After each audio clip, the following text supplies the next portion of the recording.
Hai guys, bersama aku lagi Faiz Zainal dalam Faz Channel. So tahun lepas kita dah nampak yang Realme perkenalkan Realme 10 series dengan dua pilihan model, iaitu Realme 10 Pro dan juga Realme 10 Pro Plus. Spesifikasi memang cukup padu untuk harga sekitar bawah RM2,000 saja. Tapi awal tahun ni Realme perkenalkan satu phone bajet dengan harga sekitar bawah RM1,000 saja. Aku rasa ini adalah salah satu pilihan yang korang kena consider, iaitu Realme 10. Untuk korang nak tahu lebih lanjut, let's talk about it.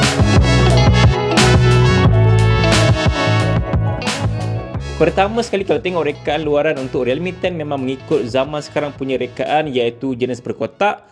Rasa macam compact, solid dan juga sedap untuk nak dipegang. Tapi walaupun rekaan dia jenis berkotak, feel pegang tu memang selevel lah dengan harga jualan dia.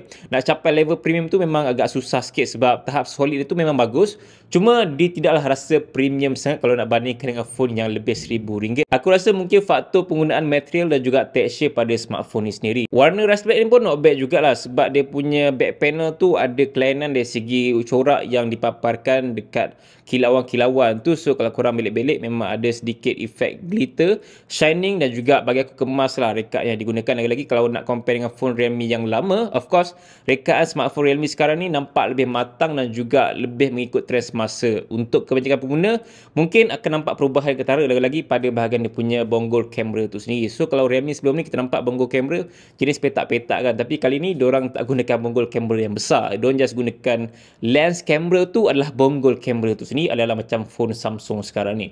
So itu adalah antara kelainan dan juga kematangan rekaan untuk phone Realme walaupun harga dia bawah RM1,000. Dan untuk pengetahuan korang juga, Realme 10 ni hadir dengan side mounted fingerprint dekat power button dia, dan macam kita tahu side mounted fingerprint ni memang laju kan. Dan yang lain lagi aku nampak pada smartphone ni adalah dia punya kenipisan. Kalau nak tengok ukuran pada smartphone ni hanyalah 7.95mm dan berat dia sekitar 179 gram saja. Memang ringan gila. So rasa puas lah kalau korang nak gunakan smartphone ni dan tak rasa berat sangat kalau nak bawa ke mana saja, lagi-lagi kalau letak dalam poket korang. Seterusnya untuk bahagian skrin depan, Realme 10 menggunakan panel skrin jenis Super AMOLED yang bersaiz 6.4 inci, Full HD Plus dengan refresh rate 90Hz, ada touch sampling rate 360Hz, support kecerahan sehingga 1000 nits dan menyokong protection Corning Gorilla Glass 5. Sebenarnya kalau nak tengok balik spesifikasi dia memang lebih kurang sama je macam Realme 9 sebelum ni, iaitu dia punya display dan juga dagu pada bahagian bezel tu. Disebabkan smartphone ni menggunakan panel jenis Super AMOLED, segala konten yang dipaparkan akan nampak lebih indah, dan aku akui yang Super AMOLED pada Realme 10 ni memang ada color yang cantik, nampak vibrant, kontras yang bagus, dia punya view angle pun mantap jugalah. So untuk guna sebagai tujuan entertainment memang akan rasa shock gila, enjoyable. Dan macam aku mention tadi bahawa smartphone ni hanya menggunakan refresh rate 90Hz saja, bukannya 120Hz. Dan mungkin ada setengah individu dengar yang 90Hz ni agak rendah. Aku rasa 90Hz adalah display yang paling minimum kot untuk smartphone walaupun harga dia mencecah ribuan ringgit. So kalau kita tengok macam iPhone sendiri 14 ataupun 14 Plus masih dengan 60Hz dan phone tu mencecah RM6,000. Tapi ini harga phone bawah RM1,000 korang dapat lebih sikit pada tu, iaitu 90Hz. So kalau nak bandingkan dengan 120Hz, perbezaan tu agak minor sikit lah. Tapi still kalau korang yang dah biasa dengan refresh rate lebih tinggi, dia ada noticeable sikit pada bahagian home screen. Tapi kalau korang yang tak kisah sangat pasal refresh rate yang terlalu tinggi sampai 144Hz, 90Hz is the minimum dan juga dah okey untuk korang nak gunakan pada Realme 10 ni sebenarnya. Perkara lain lagi yang korang perlu tahu bahawa smartphone ni didatangkan dengan setup mono speaker saja, and bagi aku mono speaker dia agak cun, kira best jugalah untuk kelas dia dengan bajet bawah RM1,000 untuk korang nak gunakan sebagai tujuan entertainment, tengok movie, lain lagu dan sebagainya. Dia boleh layan lah dia punya mono speaker, tak adalah macam teruk sangat mono speaker yang murah macam 2-3 tahun lepas punya smartphone. Aku rasa mono speaker pada Realme 10 is a very different dan kelantangan tu memang agak kuat. Kalau korang nak dengar lagu tu memang boleh pada smartphone ni, cuma jangan mengharapkan bass yang padu-padu macam phone yang mahal lah.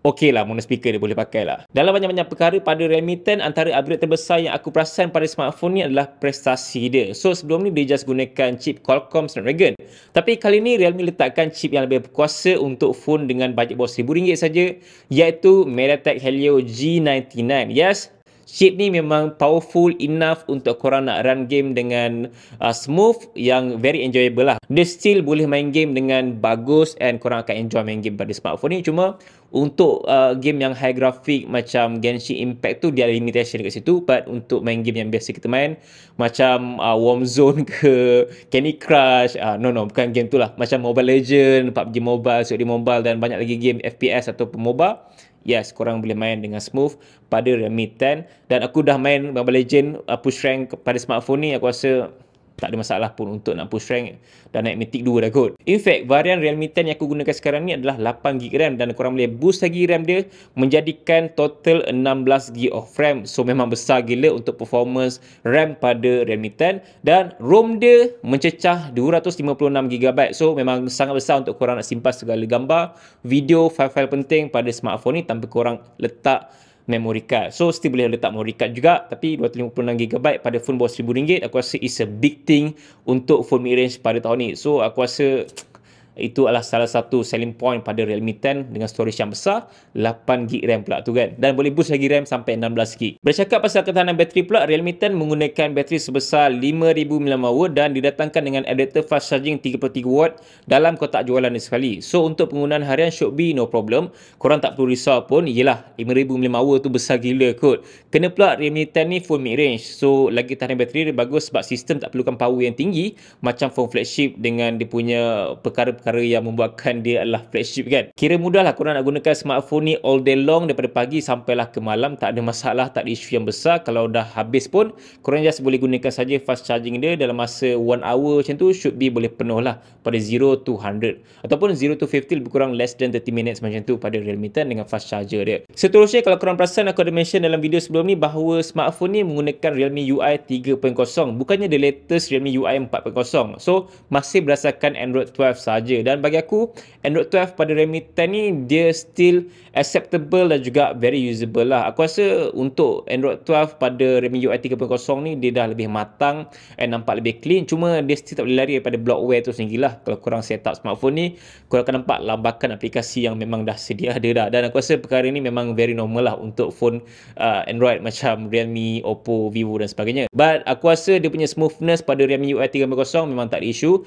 Lagging tu susah nak rasa unless kalau aku baru je restart masuk smartphone, nak buka tu nak buka ni, memang terasa sikit dia tengah processing. But untuk gaming, multitask, susah sikit aku nak rasa lagging tu pada MediaTek Helio G99 dengan Realme UI 3.0. Perkara terakhir sekali adalah tentang kamera untuk Realme 10. Ada yang cakap yang kamera Realme 10 ada downgrade sikit lah berbanding dengan Realme 9. So Realme 9 sebelum ni ada kamera sensor ultra wide, tapi untuk Realme 10 secara teknikalnya memang tak ada sensor ultra wide. So aku tak tahu the reason kenapa Realme buang sensor tu pada Realme 10.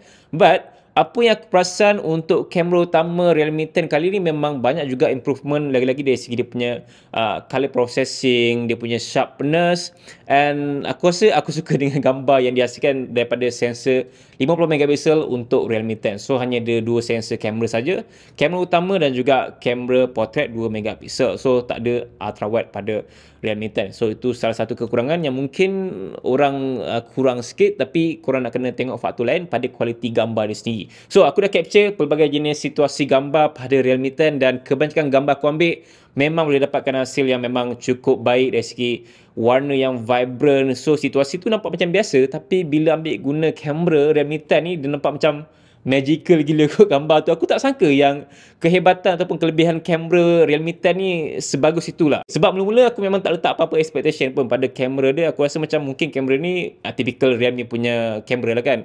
Ambil biasa nampak dapat yang okay. But no, aku rasa ini mungkin berkaitan dengan image processing tu sendiri membuatkan gambar tu lebih cantik daripada kamera Realme yang sebelum-sebelumnya. So bila aku ambil gambar siang, lagi-lagi gambar malam tu sendiri, memang wow, magical gila gambar yang dihasilkan daripada kamera 50MP untuk Realme 10 ni. So kalau korang nak mencari sebuah phone dengan kamera utama yang cantik, capture terus upload dah nampak cantik, Realme 10 adalah salah satu kamera bawah RM1,000. Cuma korang nak kena compromise untuk sensor ultra wide yang tak ada pada smartphone ni, dan kalau korang memang tak gunakan sensor tu, benda tu bukannya isu utama lah. Just focus on apa yang dia dapat bagi pada kamera utama dia dengan gambar yang memang cukup baik. Untuk videografi, Realme 10 hanya limit sehingga 1080p 60fps saja, bukannya 4K ataupun bukannya 2K. So untuk phone dengan bajet bawah RM1,000, aku rasa 1080p 60fps tu adalah something yang diorang akan gunakan instead of 4K video. Sebab untuk orang macam aku yang dah biasa gunakan flagship phone yang boleh dikira premium, so memang aku 4K lah. Tapi untuk orang yang memang mahukan phone budget, 1080p adalah the minimum yang diorang akan gunakan. Aku tak rasa diorang akan gunakan 4K. Tapi untuk Realme 10 dengan storage yang lebih besar iaitu 256GB dan juga 1080p, of course boleh shoot lebih lama, dan juga aku harapkan dalam tahun ni juga phone-phone lain akan go for 4K ataupun at least 2K untuk standard videografi pada phone bajet bawah RM1,000. So 1080p 60fps aku rasa good enough, but kalau korang shoot guna dia punya kamera tu memang akan nampak kesan gegaran ataupun jitter tu sikit lah.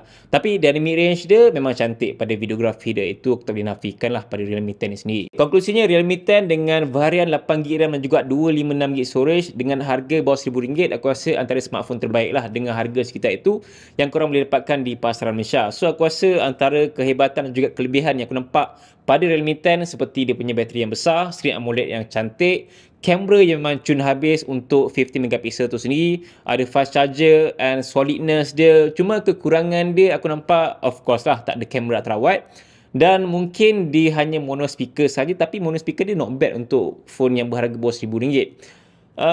Aku rasa other than that, macam susah jugalah aku nak judge smartphone ni, manakan harga dia adalah harga yang jenis budget, bukannya lebih RM1,000. Unless kalau RM1,000 ke atas, mungkin aku akan judge lah benda-benda lain yang tidak sepatutnya Realme letakkan pada smartphone ni. But untuk bawah RM1,000, korang boleh consider Realme 10 dengan varian 8GB RAM dan juga 256GB storage. So korang just boleh kongsikan pendapat korang dekat komen sama ada boleh untuk beli smartphone ni pada awal tahun ni ataupun tidak. So guys, terima kasih kerana menonton video ni sampai habis dan sampai berjumpa lagi dalam video. Assalamualaikum. Bye. Realme 10. MediaTek Helio G99. Good performance lah.